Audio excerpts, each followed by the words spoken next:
Secretary of Defense. Director Panetta has a long history of government and private sector service and experience, including service in the United States Army. Director Panetta served ably for 8 terms as a member of the U.S. House of Representatives, rising to be chairman of the House Budget Committee. He left that position to be President Clinton's director of the Office of Management and Budget, and later served 2.5 years as President Clinton's Chief of Staff, which is where I got to know him well. He then spent 10 years co-directing a foundation with his wife that seeks to instill in young men and women the virtues and values of public service. Knowing Director Panetta, this comes as no surprise. In February 2009, he became the 19th director of the Central Intelligence Agency, and it is in this capacity where I've had the opportunity to work very closely with him over the last several years and consider him a close friend. Director Panetta has been an outstanding leader of the Central Intelligence Agency, and it is bittersweet to see him leave. Director Panetta is a true leader in every sense of the word. He understands how Capitol Hill works since he served in Congress for 16 years. He's always showed the Senate Select Committee on Intelligence, which is the committee that oversees his organization, the right kind of deference, and responded to our questions and concerns promptly and directly.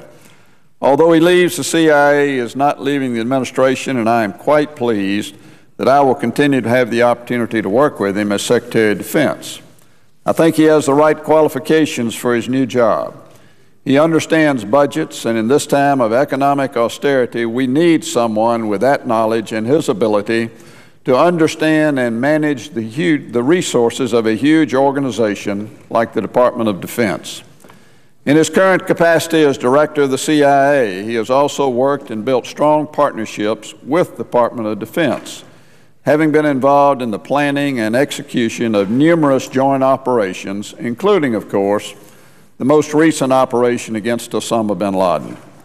He will continue this strong partnership in his new position, and I know he will continue to ensure that these two organizations work closely together and cooperate successfully in the interest of our national security and for the safety of our country.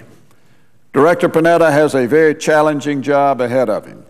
The United States is involved in 3 major military operations overseas, as well as countless smaller ones. Budgets are extremely tight, and they're only going to get tighter.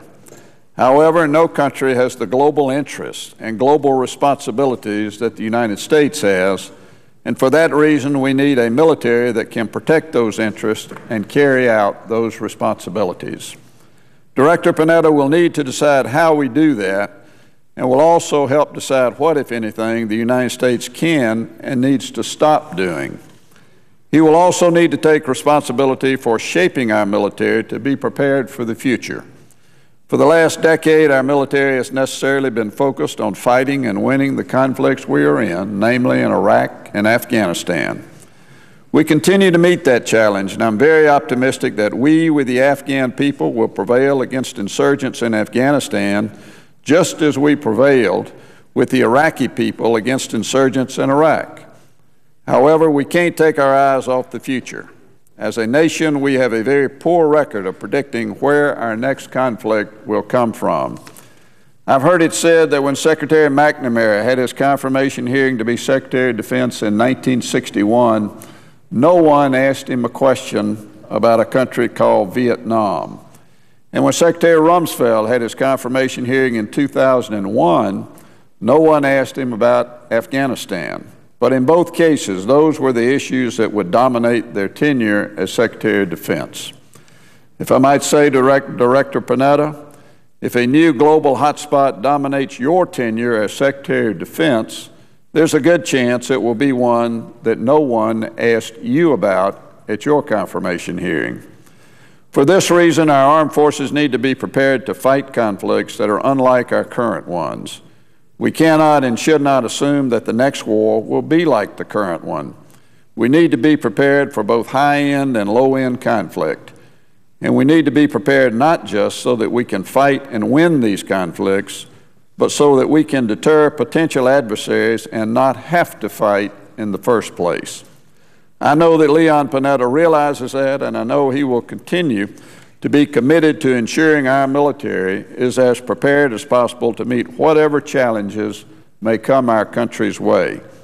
That will not be easy, and it will take a man of his ability to do this successfully and in a way that takes into account our current fiscal situation. However, I believe the President has chosen the right man for the job. I support Leon Panetta's nomination to be the next Secretary of Defense, and I encourage my colleagues to support that nomination as well. And, Mr. President, I would suggest the absence of a quorum. The